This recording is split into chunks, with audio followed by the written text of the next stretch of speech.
Hello everyone, TheMrTrails here. Do you want to have so many bounty tokens that you basically never have to worry about running out of them? And what if I told you you only had to do a few hours of work to get thousands of bounty tokens? Now this kind of sounds like one of those kind of sketchy scam websites sort of thing, but no scams taking place here today. This is Frostfall, and this is probably the most broken one yet, and it comes in the form of the exquisite gifts. Farming these things for a couple of hours and then dropping them for a couple of hours will get you thousands of bounty tokens and patrol keys. To buy them, you are going to need Frostfall coins, so let's go over how to get those in the most efficient manner. So let's go over the farming build, and there is actually a new best move speed build, and it concerns the new cells drop plus invigorated. So for this, you are going to want to use the Thrax chain blades. And no, you don't want to use repeaters instead, because this build is fast enough that repeaters are actually slower. So for this, we are running the Thrax chain blades with Grace and Sprinter inside. The special mod and bond don't matter at all, but make sure it is the Thrax chain blades because we will be needing that Thrax teleport. Similarly, the Omnicell doesn't really matter here. You can run Tempest in the event you end up using this in a fight, but what you do want to make sure is that you are running the Shrike Lantern. And inside of here, I am going to put a +1 drop cell. And that is intentional because it will set us at 51 stamina if you have the Slayer's Path upgrades. This is better than only having 26 stamina in the event you need to dodge. And then for the armor pieces, we are going to have the Alira helmet with Sprinter inside, the Scrave chest with Swift inside, the Alira gloves with a drop inside, and the Shrike boots with Swift inside. And the perk summary that we want here is 6 Grace, 6 Invigorated, 6 Sprinter, 6 Swift, 4 drop,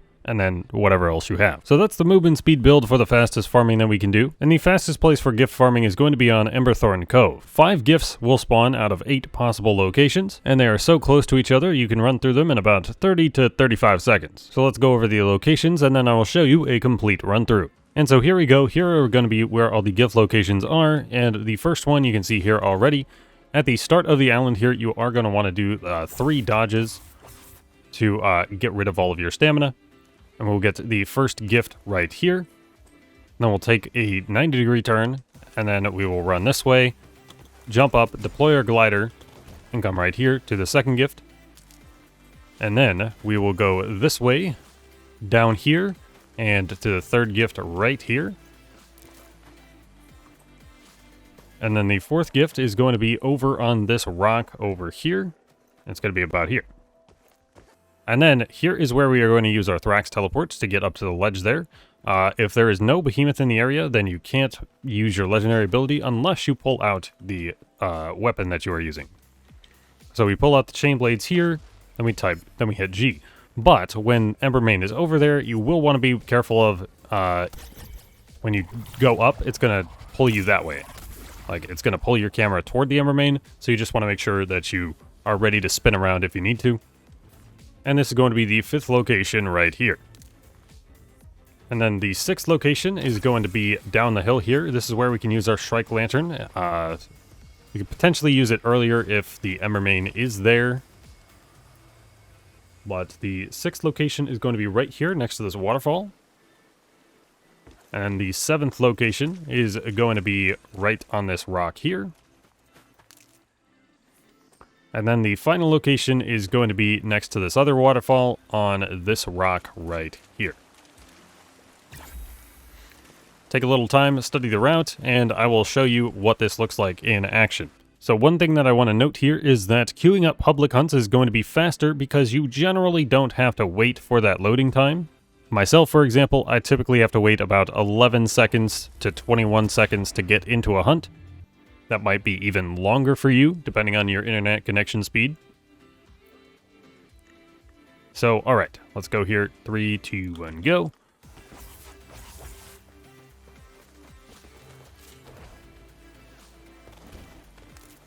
And it is kind of important that you pull out your weapon at the start because that will just drain like an extra couple of stamina. That will get you down to the exact threshold that we want for Invigorated.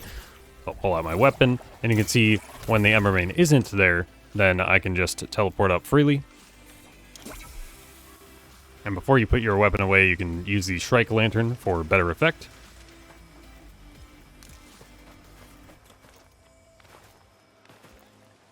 And we're at the end here. And that doesn't take very long at all. This was not a clean run through whatsoever, but I will show you a clean one. So here is a cleaner run through than I got there, and depending on the gift location and how smooth your teleport goes, then this can take exactly 30 seconds, and if you want to go even faster, you can queue up for the next hunt at the start of the island. So you get 50 coins per run through of Emberthorn Cove, and it takes you about 65 to 70 seconds or so to get through a full cycle. And you're going to want to farm coins to get enough for about 50 exquisite gifts, so this should take you a couple of hours to do. But how are 50 gifts going to get us thousands of bounty tokens? Well, it's because we are going to share them with our friends.